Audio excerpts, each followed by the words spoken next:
Le matin s'installait doucement sur Manon, comme tant d'autres avant lui. Dans leur appartement lumineux de Rennes, le café coulait, la pluie fine dessinait des lignes sur les vitres, et le silence avait quelque chose de rassurant. Elle aimait ces instants simples, quand Hugo dormait encore, quand la vie semblait tenir dans une respiration tranquille. Mariés depuis 11 ans, ils partageaient une routine polie, presque tendre, même si depuis des mois, quelque chose s'était déplacé entre eux sans bruit. Manon rangeait la cuisine quand le téléphone d'Hugo vibra sur le plan de travail. Une vibration courte, insistante. Elle n'avait jamais fouillé, jamais douté ouvertement. Pourtant, ce matin-là, son regard s'attarda sur l'écran allumé. Une notification s'affichait, claire, brutale. « J'ai hâte de te retrouver à la maison de Cassis. » Vendredi, comme prévu. Le prénom n'était pas le sien. Le cœur de Manon se serra, lentement, comme pris dans un étau familier. Elle posa la tasse, les mains légèrement tremblantes. La maison de Cassis, leur refuge sur la côte, ce lieu que Hugo disait ne plus avoir le temps de visiter. Elle se souvenait de ses absences prolongées, des appels écourtés, de cette distance nouvelle qu'il attribuait au travail. Tout s'alignait soudain, avec une clarté douloureuse. Ce n'était pas une preuve, pas encore, mais une certitude sourde s'installait, confirmant des soupçons qu'elle avait refusé de nommer. Et, n'oublie pas de t'abonner à la chaîne, c'est gratuit, et dis-moi en commentaire de quelle ville tu regardes la vidéo. J'adore savoir jusqu'où nos histoires arrivent. Manon prit le téléphone, hésita une seconde, puis le reposa comme s'il brûlait. Hugo se réveilla peu après, l'embrassa distraitement, parla de réunion et de délai. Elle répondit mécaniquement, observant chaque geste, chaque mot, avec un regard neuf. L'homme qu'elle connaissait semblait là, et pourtant ailleurs. Lorsqu'il quitta l'appartement, Manon resta seule, le silence plus lourd qu'avant. Elle s'assit sur le canapé, tenta de respirer calmement. Ce message n'était que la pointe de quelque chose de plus vaste, elle le sentait. Depuis combien de temps cela durait-il ? Qui était cette personne qui parlait de Cassis comme d'un secret partagé ? La routine s'était fissurée, laissant entrer une vérité qu'elle ne pouvait plus ignorer. Et, pour la première fois, Manon comprit qu'elle allait devoir regarder en face ce qu'elle redoutait depuis si longtemps. Le reste de la matinée s'étira dans une lenteur irréelle. Manon tourna en rond dans l'appartement, incapable de se concentrer sur quoi que ce soit. Vers midi, une décision s'imposa à elle avec une lucidité glaciale. Elle devait savoir. Pas pour provoquer une scène, pas encore, mais pour mettre un nom, une durée, une vérité précise sur ce qui la rongeait de l'intérieur. Lorsque Hugo rentra brièvement pour récupérer un dossier oublié, elle observa le téléphone glisser dans la poche de son manteau. Son cœur battait trop vite. Il repartit aussitôt, pressé, et Manon resta figée quelques secondes avant de se souvenir qu'il avait laissé son ancien téléphone professionnel dans un tiroir, synchronisé depuis des mois avec le compte familial. Elle le sortit, les doigts hésitants, puis alluma l'écran. Les messages apparurent les uns après les autres, comme une chute sans fin. Des semaines, puis des mois de conversation avec Élise. Le ton était intime, complice, parfois tendre. Elle découvrit qu'Élise était déléguée pharmaceutique, souvent en déplacement, mariée à un certain Laurent, ingénieur basé à Angers. Les échanges parlèrent de manque, de risques, de rendez-vous volés entre deux conférences médicales. Manon sentit ses jambes faiblir et s'assit par terre, adossée au canapé. Plus elle lisait, plus le puzzle se complétait. Des réservations de train, des notes d'hôtel, des dépenses inhabituelles sur leur compte commun. Et surtout, ces messages récents évoquant clairement un séjour à Cassis. « Laurent sera en déplacement la semaine prochaine. On sera tranquille », écrivait Élise. La phrase s'imprima dans l'esprit de Manon comme une brûlure. Tout était planifié, pensé, assumé. Elle posa le téléphone, ferma les yeux quelques secondes. La trahison n'était plus une intuition, mais un fait massif, détaillé, impossible à nier. Pourtant, au milieu de la douleur, une étrange clarté naissait. Hugo n'était pas le seul à mentir. Quelqu'un d'autre, ailleurs, vivait sans le savoir dans la même illusion qu'elle, partageait la même ignorance blessante. Manon rouvrit le téléphone et chercha le nom de Laurent. Quelques minutes plus tard, elle trouva son profil professionnel, puis un numéro. Elle resta longtemps à fixer l'écran, consciente que ce geste allait faire basculer plusieurs vies, y compris la sienne. Sa main tremblait, mais sa voix intérieure, elle, était étonnamment calme. Il était temps que la vérité cesse d'être un secret porté seul. Manon passa la soirée à hésiter, le téléphone posé devant elle comme une frontière invisible. La nuit était tombée sur Rennes, les lumières de la ville formaient des halos flous derrière les rideaux, et pourtant son esprit était d'une clarté implacable. Vers 22 heures, elle inspira profondément et appuya enfin sur le bouton d'appel. Chaque sonnerie résonnait comme un battement de cœur trop fort. « Allô » répondit une voix masculine, prudente. Manon se présenta simplement, sans détour, la gorge serrée. Elle expliqua qu'elle était l'épouse d'Hugo, qu'elle pensait avoir découvert quelque chose qui concernait aussi sa femme, Élise. Un long silence suivit. Puis Laurent soupira, lourdement, comme si une certitude venait de se confirmer. « Je crois que je sais de quoi vous parlez », murmura-t-il. Depuis des mois, elle s'éloigne. Des déplacements de dernière minute, des excuses floues. Je n'avais aucune preuve. Ils échangèrent alors, presque mécaniquement, les informations qu'ils détenaient. Les messages, les dates, la maison de Cassis. Chaque détail venait renforcer l'évidence, et avec elle, une douleur partagée qui effaçait peu à peu la gêne de cette conversation improbable. Laurent ne haussait pas le ton, Manon non plus. Il n'y avait ni cri ni reproche, seulement une lucidité froide. « Ils pensent se retrouver ce week-end », ajouta Manon. « Chez nous. Enfin, chez Hugo. »« Chez vous », répéta Laurent. « Alors, ils se sentent en sécurité. » Un silence, puis une idée, posée avec précaution. Aucun d'eux ne voulait de scandale, ni de violence. Ils parlèrent de dignité, de vérité mise en pleine lumière, de confrontation maîtrisée. Surprendre Hugo et Élise, ensemble, pour les obliger à regarder leurs mensonges en face. Pas pour se venger, mais pour reprendre le contrôle de leur propre histoire. Si on le fait, dit Laurent, on le fait calmement. Ensemble. Manon acquiesça, même s'il ne pouvait pas la voir. Une étrange alliance venait de naître, fondée non sur la colère, mais sur un respect mutuel et une même exigence de vérité. Ils convinrent de se retrouver à Cassis la veille de l'arrivée prévue du couple. Lorsqu'elle raccrocha, Manon sentit la peur toujours présente, mais pour la première fois depuis le matin, elle n'était plus seule. Manon arriva à Cassis en début d'après-midi, le Mistral léger faisant vibrer les volets bleus de la maison. Elle ouvrit les fenêtres, laissa entrer l'air salin, puis s'assit quelques minutes sur la terrasse, face à la mer. Ce lieu avait été leur refuge, un espace de repos et de promesses simples. Aujourd'hui, il devenait le théâtre d'une vérité à dire. Elle se leva enfin et commença à ranger, à préparer, comme pour reprendre possession des lieux. Laurent arriva peu après, un sac à l'épaule, le visage fermé mais digne. Ils se saluèrent avec retenue, conscients de l'étrangeté de la situation. Aucun d'eux ne savait vraiment quoi dire au début. Ils s'installèrent dans la cuisine, partagèrent un café, puis les mots vinrent, lentement, presque malgré eux. Ils parlèrent de leurs débuts amoureux, des projets communs, des signes ignorés trop longtemps. « J'ai cru que c'était la routine », confia Laurent. « Que ça passerait. » Manon hocha la tête. Elle aussi avait expliqué l'éloignement par la fatigue, le travail, les années. La douleur prenait une forme plus supportable quand elle était partagée. Ils ne cherchaient pas à se plaindre, mais à comprendre comment deux histoires solides avaient pu se fissurer en silence. Ils passèrent ensuite à l'essentiel. La maison devait être prête, neutre, presque solennelle. Pas de piège, pas de mise en scène excessive. Simplement la vérité, posée là. Manon imprima certains échanges, rassembla des relevés bancaires, des dates. Laurent, méthodique, vérifia les heures d'arrivée, les messages récents, les confirmations de réservation. Tout devait être clair, incontestable. En fin d'après-midi, ils s'accordèrent une pause. Assis face à la mer, ils laissèrent le silence s'installer sans malaise. Une alliance discrète s'était créée, faite de respect et de retenue.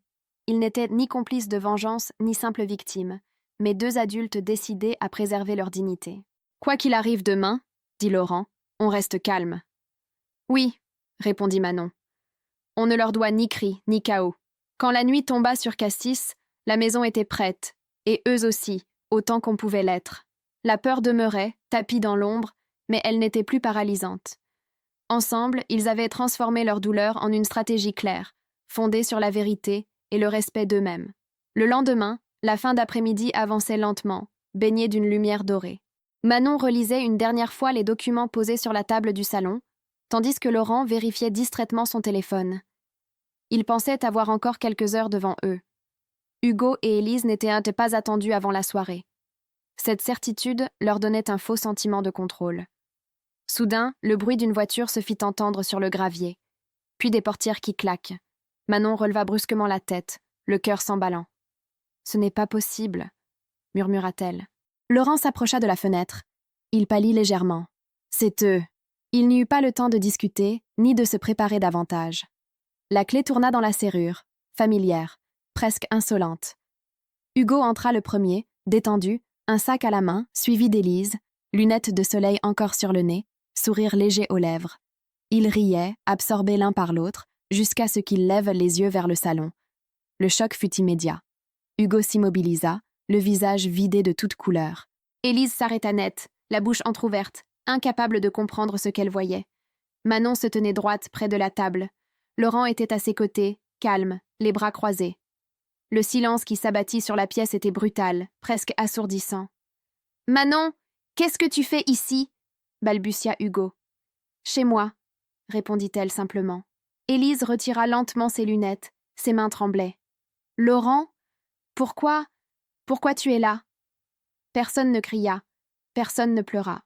Cette absence de débordement rendait la scène encore plus lourde. Hugo tenta un pas en avant, puis s'arrêta, comme s'il venait de comprendre que toute fuite était impossible. « On peut expliquer », lança-t-il d'une voix confuse. « Ce n'est pas ce que vous croyez. » Laurent esquissa un sourire bref, sans ironie. « Alors explique, » dit-il. « Nous t'écoutons. » Élise chercha le regard d'Hugo, comme pour s'y accrocher. Les mots se bousculaient, se contredisaient déjà avant d'être prononcés. Des excuses vagues, des phrases inachevées, des justifications maladroites remplissaient l'air sans jamais vraiment atteindre leur cible. Manon observait la scène avec une étrange lucidité. Ce moment, qu'elle avait tant redouté, était là. Et malgré la tension extrême, elle sentait une force nouvelle en elle.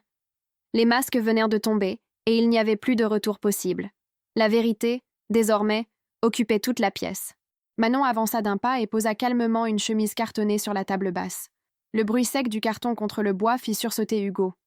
Laurent resta en retrait, silencieux, mais sa présence suffisait à maintenir l'équilibre fragile de la scène. « Inutile d'improviser », dit Manon d'une voix posée. « Tout est là. » Elle ouvrit la chemise et sortit les feuilles une à une. Des captures d'écran de messages, des échanges nocturnes, des promesses murmurées par écrit. Puis les relevés bancaires, les frais de déplacement, les hôtels payés avec le compte commun. Hugo détourna le regard. Élise, elle, fixait les documents comme s'ils allaient se dissoudre d'eux-mêmes. « Tu disais être en séminaire à Lyon, Hugo ?» poursuivit Manon. « Ce week-end-là, tu étais à Marseille avec Élise. Et ce billet de train, c'est toi, Laurent, qui l'as payé sans le savoir. » Laurent prit enfin la parole, sans hausser la voix. « Tu utilisais mon absence pour organiser vos rendez-vous. Tu me parlais de congrès médicaux pendant que tu planifiais vos séjours ici. » Élise secoua la tête, les larmes aux yeux. « Je ne voulais blesser personne. » Ça m'a dépassée. Manon sortit alors son téléphone et lança un court enregistrement audio. La voix d'Hugo résonna dans le salon, reconnaissable, intime, parlant d'avenir, de lassitude conjugale, de risques calculés. Hugo ferma les yeux, comme frappé de plein fouet par ses propres mots. « Tu parlais d'éthique au travail, » reprit Manon. « Tu sais que cette relation enfreint les règles de ton entreprise. Et toi, Élise, représenter des laboratoires tout en cachant ses déplacements, ce ne sont pas que des mensonges personnels. Le poids des conséquences professionnelles s'ajouta au reste. » Le visage d'Élise se crispa. Hugo tenta de protester, mais sa voix se perdit. Les contradictions s'accumulaient, leurs versions ne tenaient plus. « Ce que vous avez fait n'est pas seulement une trahison intime, » conclut Laurent. « Ce sont des choix. Et les choix ont des effets. » Un silence lourd suivit. Les illusions s'effritaient, remplacées par une réalité brute. Face à eux, Manon et Laurent n'étaient ni agressifs ni humiliants. Ils étaient simplement fermes, déterminés à ne plus porter des mensonges qui n'étaient pas les leurs. Le silence qui suivit sembla durer une éternité. Hugo passa une main sur son visage, visiblement désorienté.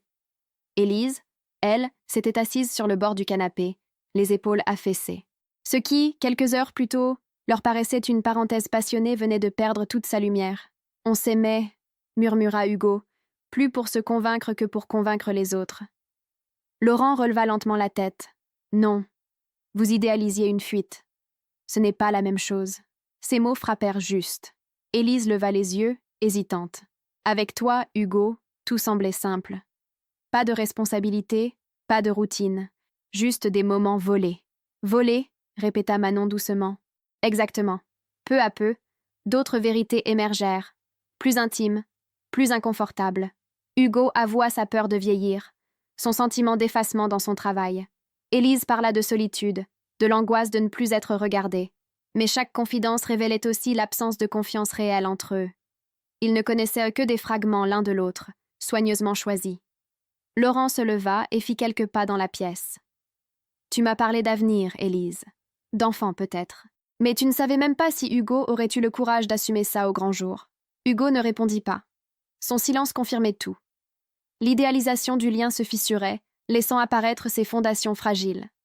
Aucun projet solide, seulement des promesses conditionnelles et des échappatoires. Élise éclata finalement en sanglots. Pas un cri, mais un effondrement silencieux. Hugo tenta de la prendre dans ses bras, puis s'arrêta, conscient de l'incongruité du geste. Manon observa la scène sans triomphe, avec une tristesse lucide. Ce moment n'était pas une victoire, c'était la fin d'une illusion. Les secrets personnels, désormais exposés, rendaient évident ce que personne n'osait dire plus tôt. Leur relation ne survivrait pas à la lumière, ni au poids de la réalité. La nuit était bien avancée quand Élise essuya ses larmes et releva la tête. Son visage avait changé, comme si une décision longtemps repoussée venait enfin d'être prise.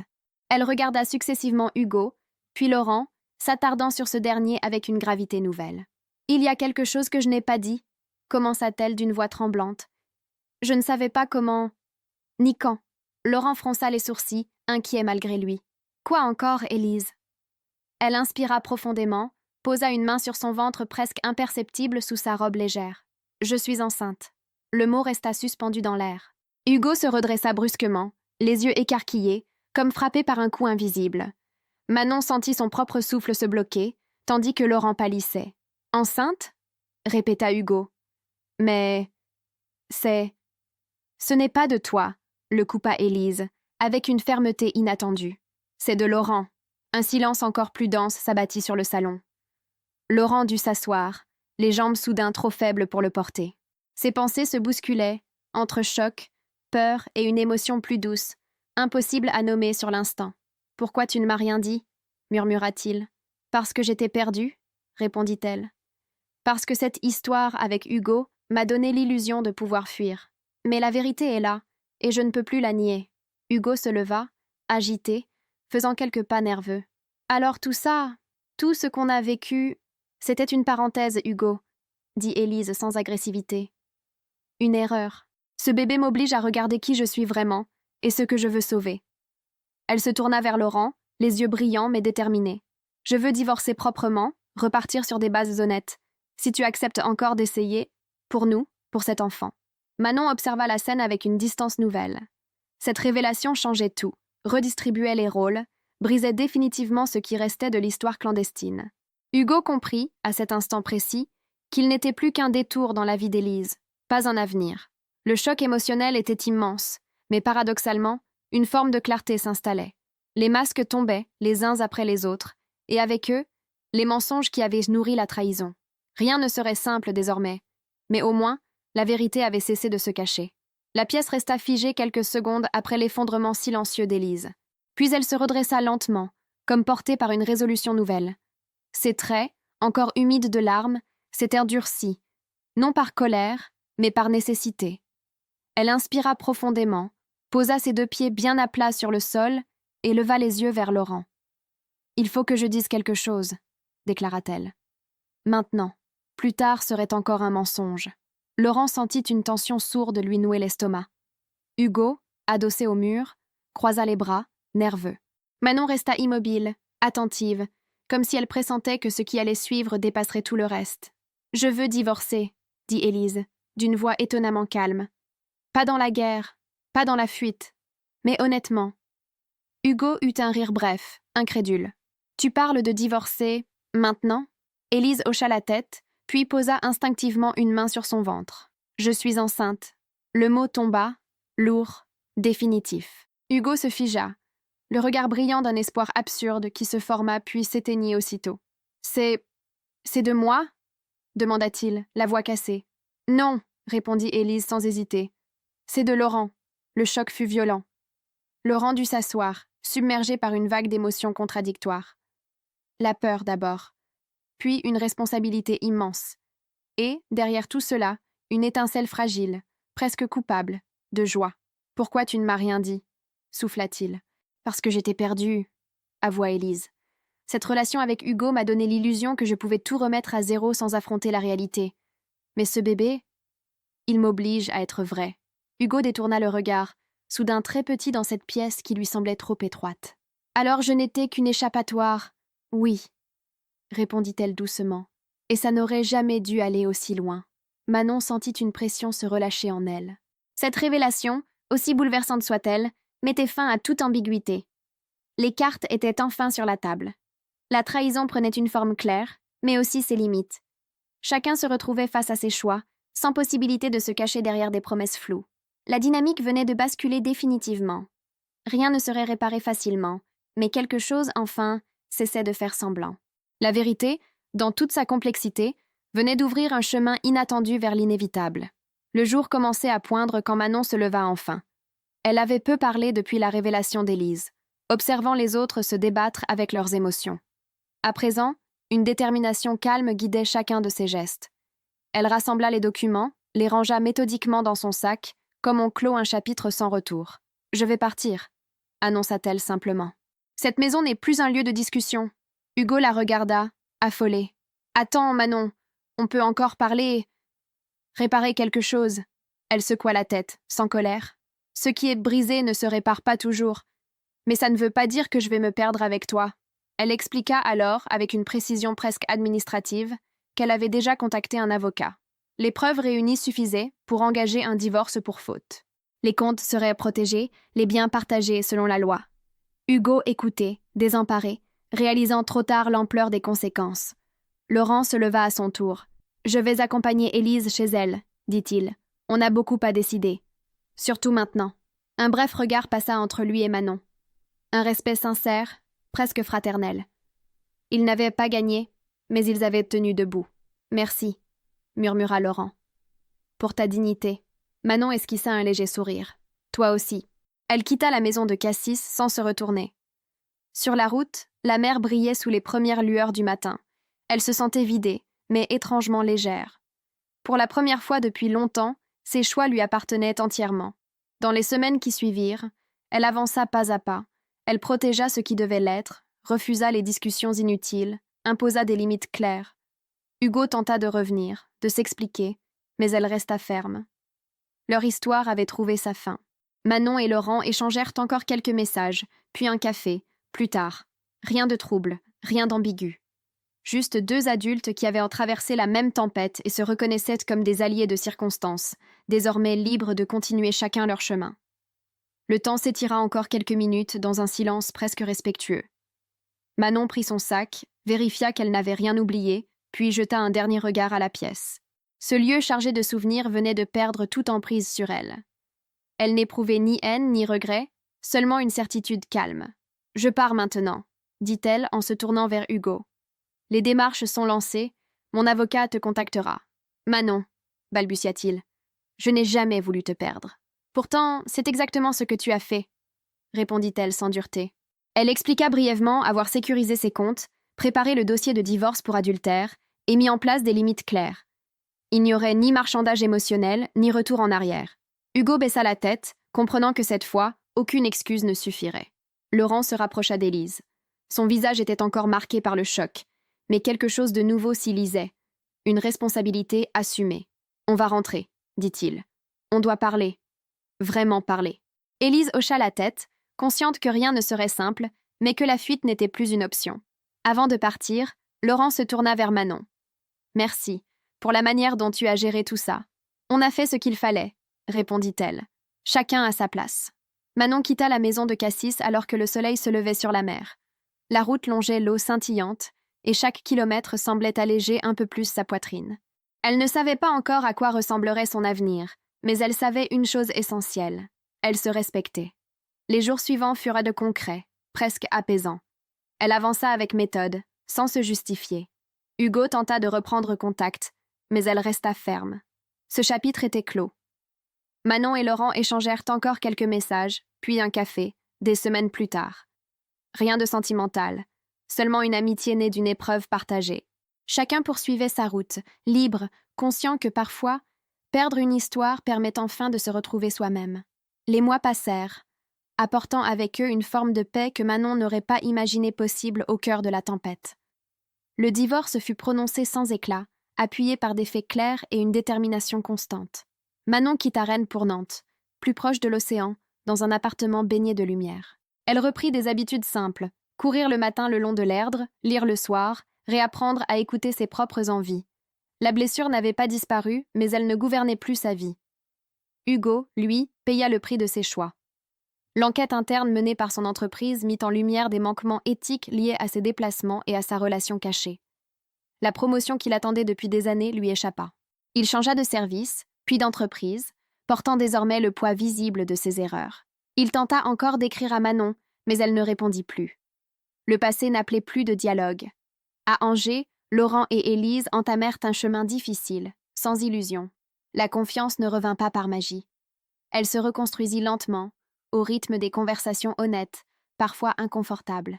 La naissance de leur fille, Clara, bouleversa leur quotidien. Ce bébé ne réparait rien à lui seul, mais il donnait un sens nouveau à leurs efforts. Laurent apprit à être présent autrement. Élise, à ne plus fuir. Il savait que leur couple ne serait jamais le même, mais il était désormais réel. Manon reçut un message de Laurent quelques semaines après la naissance.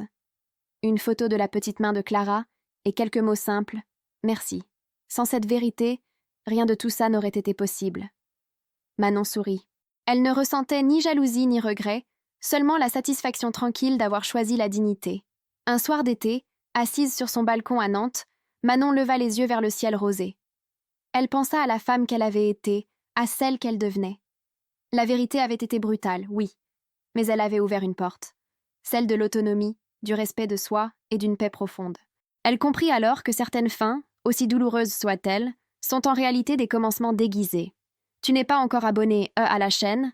Abonne-toi maintenant, c'est gratuit.